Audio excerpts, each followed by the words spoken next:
Neil Stubley, thank you for joining us on wearetennis.com, head groundsman at the All England Lawn Tennis Club. That's quite a job. Yeah, but an enjoyable one, but it's very, very pressurised this time of year. I was going to ask, how much pressure is it? Well, I think that a lot of the pressure is what you put on yourself. I mean, we expect a very high standard here, and I expect a very high standard from our team. So by that alone, we put the pressure on ourselves, and then if you then take into the equation that it's, you know, the biggest tennis tournament in the world and it's watched by hundreds of millions of people around the world, it just adds a little bit more to that. Do you cringe when you start seeing ball patches on the end of at the back of the baselines? Not really. I mean, that's kind of why we're here. I mean, if you end up at the end of the tournament or the end of the tennis season and the courts aren't worn out, then there's nothing for us to do. So I guess it's just one of those things. It's a living, natural breathing surface, and it will naturally wear down because it's a finite surface. So the more they play, the more damage there is. Well, we're sitting on the edge of the greatest tennis court in the world. Tell me about the grass over here on centre court at Wimbledon. What is the composition? What's it made of? Well, we are a 100% ryegrass over here.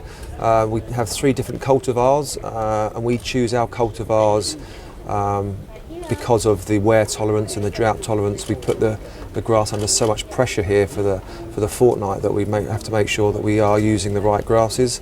And we will renew the court every single year. So as part of our preparations, once we've finished the championships, we'll actually shave the surface off back to the soil.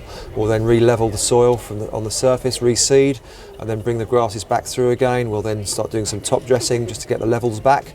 And then it's just a case of managing all of the courts, which is how we prepare them all, through the winter into the spring, and then we go into our pre-championship preparations again.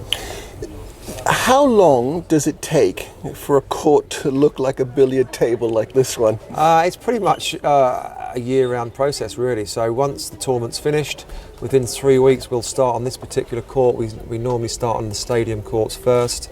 With us being a members club anyway, the rest of the grass courts will actually be played on by our members for the rest of the summer. And then at the end of the summer we'll take them out and we'll do the same processes that we do. And then it's just a tried and tested formula that we have, that we'll go through that process, making sure that we hit the targets that's expected of us every year. When the roof was put in, what sort of challenges did that sort of bring to you for the maintenance of these courts? Well, I think our initial sort of scary thoughts is that the potential for more play. Because, as I said earlier, because it's a finite surface, there's only a certain amount of hours that you can actually play on grass before it actually becomes detrimental to the actual playing qualities of the court. So that was one of our key worries. It's worked out okay because of the fact that we don't really play past 11 o'clock at night, and you know, you're not going to have the roof on every single night. We're probably adding maybe 8 to 10 hours of championships if it's bad weather, but our court can handle that. So ultimately we're actually quite pleased with the roof, and it works really well, and the grass seems to still survive healthily even with the roof on. And Neil, just finally, tell me, during the week of the championships, I see the lawns mowed every day. What's the maximum height you can have the grass at for a match? Well, here for our championships, our optimum height is 8 millimetres, and there's a few factors for that.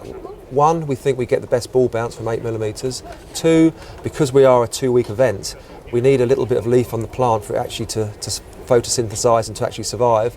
We tend to find that the 8 millimetre for us is the good one for us, and that kind of helps with the wear as well. So for us it's 8 millimetres across the board. All 41 grass courts are the same. 41, I mean, that's amazing. And just one other thing, it just come to mind when players start talking about, oh, the grass is playing faster this year, it's playing slower this year and all. Do you think, oh gosh, humdrum, get over it? Well, I mean, you know, we have an independent company that come in and they evaluate our courts from the week before the championships all the way through to the end of the championships. And the reason why we do that is because we want to collect as much data as we can to make sure A, the courts are improving year on year, and B, we're actually hitting the standards that we expect. And you know, each year we are, you know, hitting those standards, so the courts are playing pretty much very similar. The only slight changes you'll get is weather conditions. If you get a hot sunny day, the ball will move faster. If you get a more of a damp, cloudy, sort of overcast day, the ball seems to hang around a little bit more. So, but the actual playing surface itself is normally the same firmness year in, year out.